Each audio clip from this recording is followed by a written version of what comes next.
वीरं विशालनयनं रक्तपल्कोमलसमाप्तायं दिव्येन परिपूर्णं श्रीगुणाणमुनिसामेहम् नमोऽर्यन्तारं नमो सिद्धारं नमो आयरीयाणं नमो वत्सायानं नमो सर्वसमोहरम्।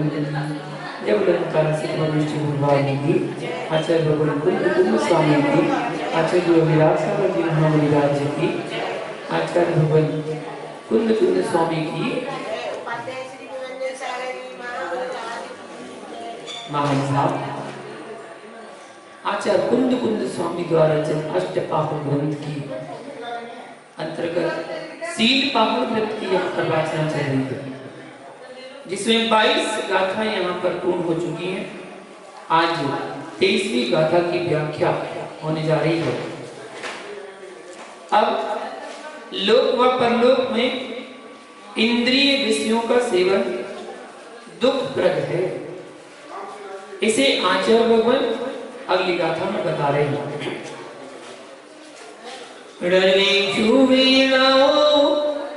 तिरकै मानुषु दुःखाय देवेषु विदोहं लहन्ति विषयासता जीव। नरकेषु वेदना तिरश्चि मानुषेषु दुःखानि देवेषु अपि दौर्भाग्यं लभन्ते विषयासक्ता जीव। यह गाथा बताते हुए आचार्य भगवान बताते हैं कि विषयासक्त जीव नरकों में वेदनाओं को, त्रियंच व मनुष्यों में दुखों को तथा देवों में दौर्भाग्य को प्राप्त करते हैं। विषयासक्ता जीव विषयों में, इंद्रियों व मन के विषयों में जो आसक्त है, लुब्ध है, वे जीव विषयासक्त जीव गुणहीन होते हैं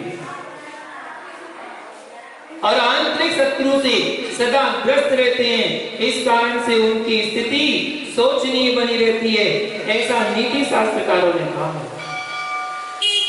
इस विषय में पूर्व में 7वीं गाथा के व्याख्यान में भी कुछ कहा जा चुका है, फिर भी कुछ विशेष व्याख्यान यहाँ किया जा रहा है। जैसे छत्र चूड़ामणि ग्रंथ के पहले अध्याय के 10वें नंबर श्लोक में कहा गया है, विषयासक्ता चित्तानां गुणा कोवन नश्यति ना वैदुष्यम ना मानुष्यम ना विजात्यम च सत्यवा। यहाँ बताया कि जो जीव विषयों में आसक्त रहते हैं उनका कौन सा गुण नष्ट नहीं होता। उनकी ना तो पांडित्य रहता है और ना मानवीयता रहती है, ना कुलीनता और ना ही सत्यवाणी रहती है। इसके अतिरिक्त आचार्य अमित गतिकृत सुभाषित रत्न संदोह नामक ग्रंथ पहले अध्याय में कहा गया है कि हाथी, सिंह, उग्र केतु, अतिरुष्ट राजा, भयंकर कालकूट विष, अति कुपित यमराज, अग्नि, सर्पराज, ये शत्रु भी उतना उग्र दुख पैदा नहीं करते जितना दुख विषय शत्रु उत्पन्न करता है। लभन्ते मतलब प्राप्त करते हैं, यह क्रिया कही गई है। विषयासक्त जीव प्राप्त करते हैं, ऐसा अन्वय होता है। क्या प्राप्त करते हैं इसे ही बताया जा रहा है। नरकेषु वेदना, नरकों में वेदनाएं प्राप्त करते हैं। नरक की वेदनाएं अत्यंत दारुण होती हैं। विषयों में आसक्त जीवों का नरक में गिरना और वहां की वेदनाओं को भोगना निश्चित ही होता है। ज्ञानालोक ग्रंथ 18वें अध्याय में कहा भी गया है कि इन इंद्रिय विषयों में संसार को ठगने की ही चतुरता नहीं होती, अपितु लोगों को नरक रूप पाताल में ले जाने की भी उनमें कुशलता होती है। विविध नार की ये वेदनाएं कितनी दारुण होती हैं, यह आदि पुराण ग्रंथ के 10वें अध्याय में 43 नंबर से 66 नंबर के जो श्लोक हैं उनमें इस प्रकार वर्णित किया गया है। कितने ही नारकियों को खोलती हुई तांबा, तांबा कहते हैं तांबा, आदि धातुएं उसे पिलाई जाती हैं, जिसके दुख से वे बुरी तरह चिल्ला चिल्ला कर शीघ्र ही विलीन नष्ट हो जाते हैं। कितनी ही नारकियों के टुकड़े टुकड़े कर कोल्हू, मतलब जैसे गन्ना पेलने के यंत्र में डालकर पेलते हैं। कितनी ही नारकियों को कढ़ाई में खौलाकर उनका रस बनाते हैं। जो जीव पूर्व पर्याय में मांस भक्षी थे, उन नारकियों के शरीर को बलवान नारकी अपने पहने शस्त्रों से काट काट कर उनका मांस उन्हें ही खिलाते हैं। जो जीव पहले बड़ी उत्सुकता से मांस खाया करते थे, बाथरूमों से उनका मुख, संडासों से उनका मुख फाड़कर उनके गले में जबरदस्ती तपाए हुए लोहे के गोले निकलाए जाते हैं। यह वही तुम्हारी उत्तम क्रिया है, ऐसा कहते हुए बलवान नारकी अग्नि के फुलिंगों से भरी तपाई हुई लोहे की पुतली का जबरदस्ती से गले में आलिंगन कराते हैं। जिन्होंने पूर्व भाव में पर स्त्रियों के साथ रति क्रीड़ा की थी, ऐसे नारकी जीवों से अन्य नारकी आकर कहते हैं कि तुम्हें तुम्हारी प्रिया अभिसार करने की इच्छा से संकेत किए हुए केतकी वन के एकांत में बुला रही है। इस प्रकार कहकर उन्हें कठोर करोत जैसे पत्ते वाले केतकी वन में ले जाकर तपाई हुई लोहे की पुतलियों के साथ आलिंगन कराते हैं। उन लोहे की पुतलियों के आलिंगन से तत्क्षण ही मूर्छित हुए उन नारकियों के अन्य नारकी लोहे के अंकुशों से मर्म स्थानों को पीटते हैं। उन लोहे की पुतलियों के आलिंगन काल में ही जिनके नेत्र दुख से बंद हो गए हैं तथा जिनका शरीर अंगारों से जल रहा है, ऐसे वे नारकी उसी क्षण जमीन पर गिर पड़ते हैं। कितने ही नारकी जिन पर ऊपर से नीचे तक पहने कांटे लगे हुए हैं और जो थोकनी से प्रदीप्त किए गए हैं, ऐसे लोहे के बने हुए सेमर के वृक्षों पर अन्य नारकियों को जबरदस्ती चढ़ाते हैं। वे नारकी उन वृक्षों पर चढ़ते हैं। कोई नारकी उन्हें ऊपर से नीचे की ओर घसीट देता है और कोई नीचे से ऊपर को घसीट ले जाता है। इस तरह जब उनका सारा शरीर छिल जाता है और उससे रुधिर बहने लगता है, तब कहीं बड़ी कठिनाई से छुटकारा पाते हैं। कितने ही नारकियों को छत विक्षत कर देने वाले रस से भरी हुई नदी में जबरदस्ती पटक देते हैं, जिससे स्वतः क्षण भर में उनका सारा शरीर गल जाता है, उसे जलचर कष्ट पहुंचाते हैं। कितने ही नारकियों को पुलिंगों से व्याप्त जलती हुई अग्नि की सैया पर सुलाते, दीर्घ निद्रा लेकर सुख प्राप्त करने की इच्छा से वे नारकी उस पर सोते हैं, जिससे उनका सारा शरीर जलने लगता है। गर्मी के दुख से पीड़ित हुए नारकी जो ही असी पत्र वन में तलवार की धार के समान पहले पत्तों वाले वन में पहुंचते हैं, त्यों ही वह अग्नि के फुलिंगों को बरसाता हुआ प्रचंड वायु बनने लगती है। उस वायु के आघात से अनेक आयुधमय पत्ते शीघ्र ही गिरने लगते हैं, जिनसे उन नारकियों का संपूर्ण शरीर छिन्न भिन्न हो जाता है और उस दुख से दुखी होकर बेचारे दीन नारकी रोने चिल्लाने लगते हैं। वे नारकी कितने ही नारकियों को लोहे की सलाई पर लगाए हुए मांस के समान लोहे दंडों पर टांगकर अग्नि में इतना सुखाते हैं कि वे सूख कर बल्लूर मतलब शुष्क मांस की तरह हो जाते हैं। और कितने ही नारकियों को नीचे की ओर मुंह करके पहाड़ की चोटी पर से पटक देते हैं।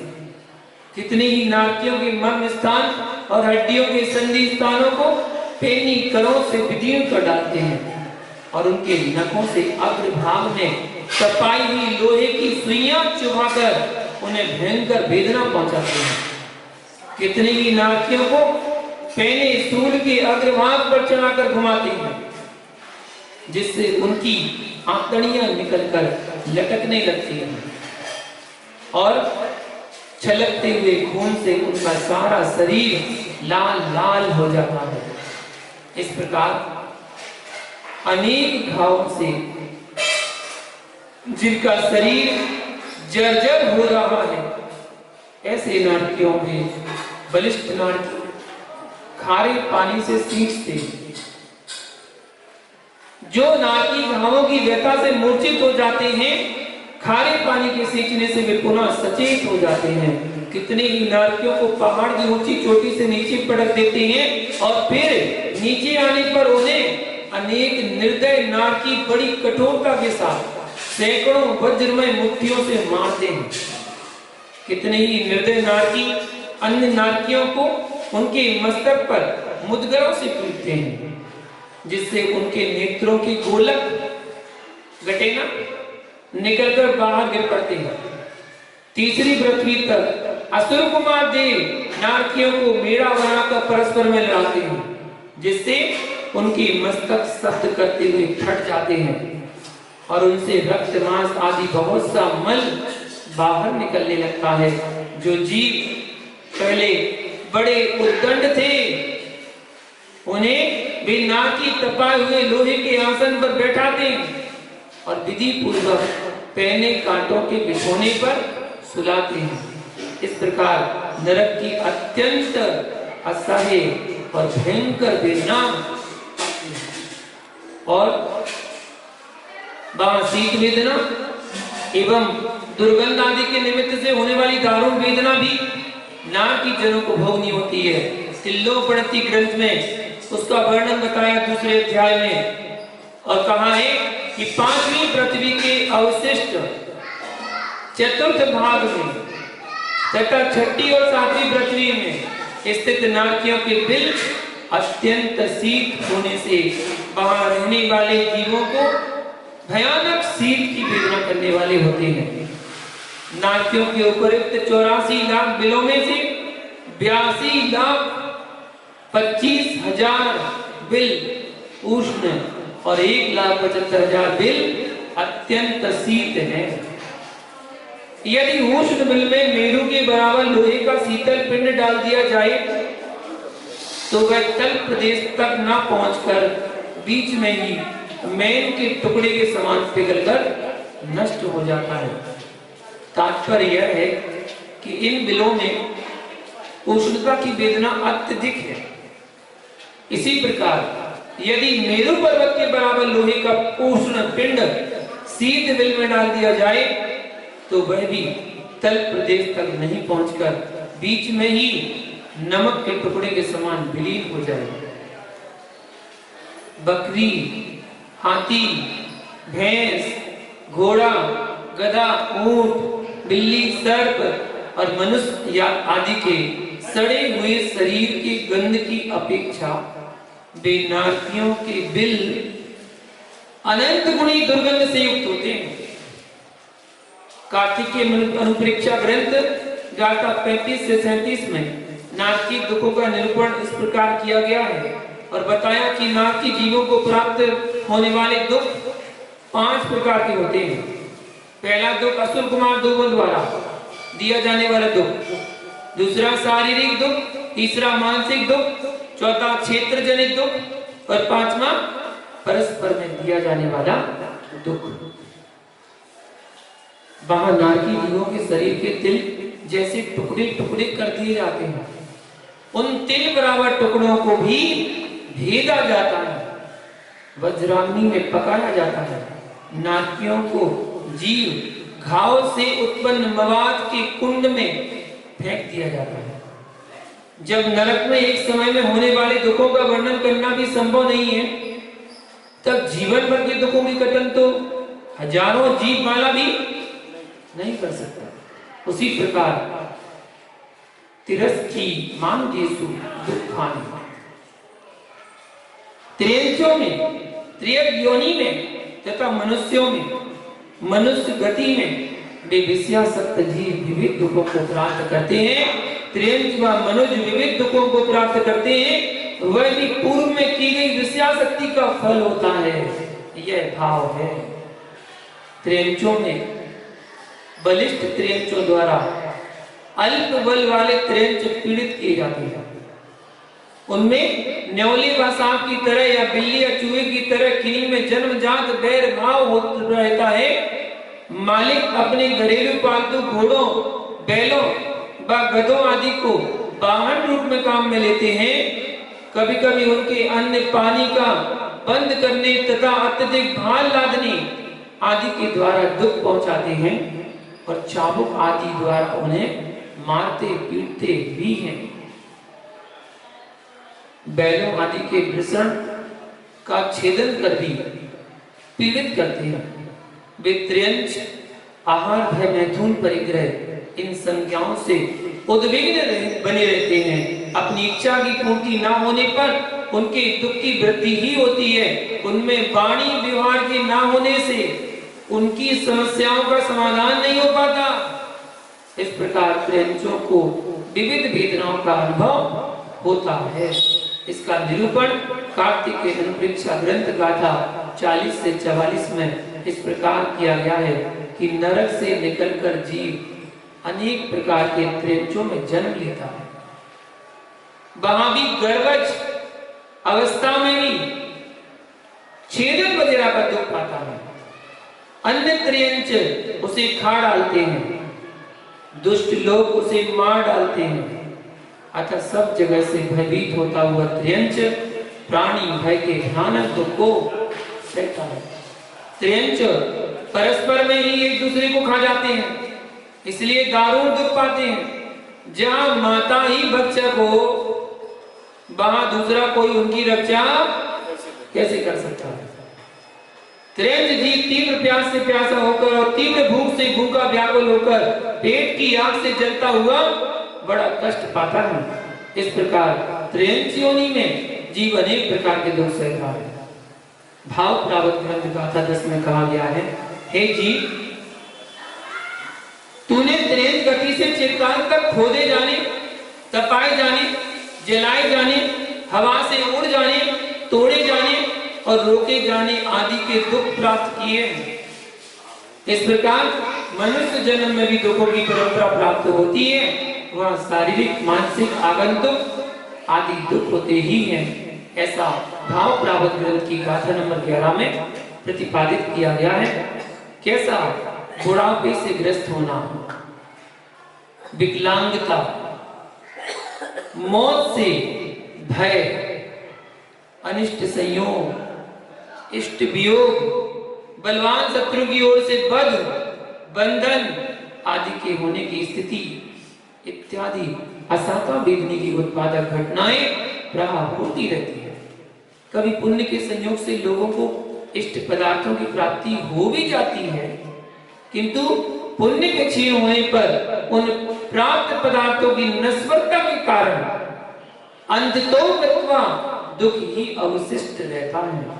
उस स्थिति में व्यक्ति अप्रशस्त ध्यान होता है, जिससे पुनः दुर्गतिदायक कर्मों का बंद कर अपनी दुख परंपरा को ही बढ़ाता है। कार्तिकेय अनुप्रेक्षा ग्रंथ गाथा 50 से 55 में ऐसा कहा भी गया है कि बहुत पुण्यशाली को भी समस्त धन, धान्य आदि पदार्थ व भोग पूर्ण रूप से प्राप्त नहीं हो पाते हैं। किसी के भी ऐसा पुण्य नहीं होता कि सभी इच्छित वस्तुएं प्राप्त हो जाए। किसी मनुष्य की तो स्त्री ही नहीं है, किसी के स्त्री है तो उसके पुत्र नहीं है, किसी के पुत्र हुआ तो उसका शरीर रोगी होता है, किसी का शरीर निरोग भी हुआ तो धन मान संपदा नहीं होती, किसी की धन दान हुआ भी तो उसकी मृत्यु शीघ्र हो जाती है, अर्थात आयु कम होती है, आयु कम होती है। किसी की स्त्री दृष्टा है, दुष्टा है, तो किसी का पुत्र जुए आदि दुर्व्यसनों में फंसा रहता है। किसी की भाई बंधु शत्रु के समान वैर निभाते हैं, तो किसी की पुत्री दुराचारणी हो जाती है, किसी का सुपुत्र मर जाता है, किसी की प्रिय स्त्री मर जाती है, किसी का घर कुटुंब आग में पड़कर भस्म हो जाता है। इस प्रकार मनुष्य गति में अनेक दुखों को सहते हुए भी जीव ना तो धर्म में ही मन लगाता है और ना आरंभ हिंसा को ही छोड़ता है। और आगे जो मनुष्य आदि संबंधी दुख हैं उनका वर्णन हम कल जानेंगे। आज का समय आज के लिए इतना ही। जय बोले पार्श्वनाथ भगवान की जय।